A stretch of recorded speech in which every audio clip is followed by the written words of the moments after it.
The CDC is urging everyone to get vaccinated against the measles. This, as the number of cases this year has already reached the same number for all of 2023, and nearly all of them are linked to international travel.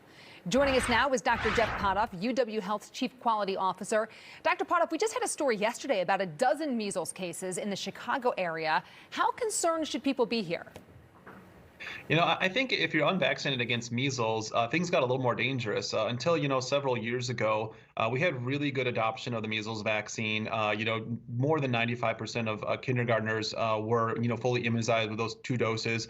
And, we might have someone, be exposed to measles internationally. Sometimes they weren't vaccinated. They'd come back to the U.S., but they couldn't find anyone to pass it on to because vaccination rates were so high.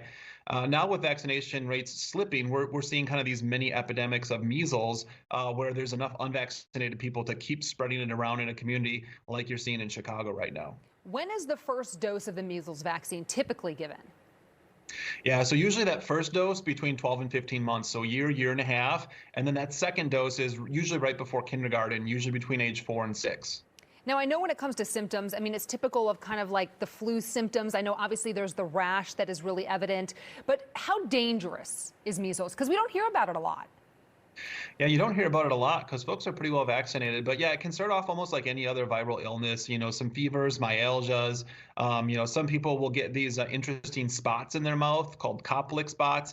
They develop that rash that measles is known for. And a lot of people will get better, but there's a portion of them that will go on to have disseminated measles or kind of widespread measles that can cause more problems with, body system shutting down, inflammation of the brain called encephalopathy or encephalitis.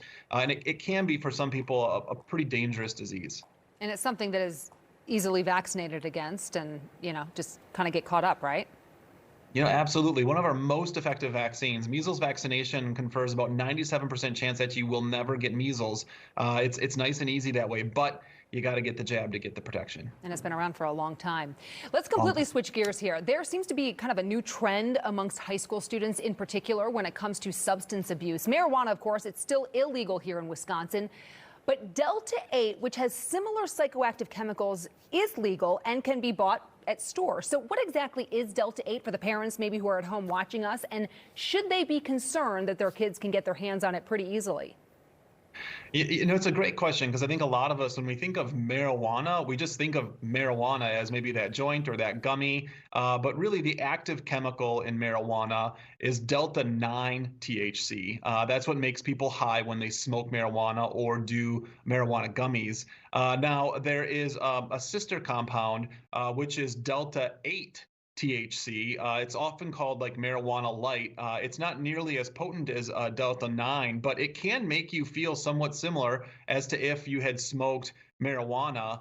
The issue with Delta 8 is it's present in the hemp plant, which is under the 2018 Farm Bill, somewhat protected in the sense that that plant is used for commercial purposes, ropes, some fabrics. But what our kids are finding out is that, if they can consume Delta 8 THC in large enough quantities, they can almost get this high feeling. It's not regulated, and hence it's easy to access. So, some concern there. I don't think we necessarily want our kids kind of experimenting in this realm, but good for parents to be aware that this is available and out there.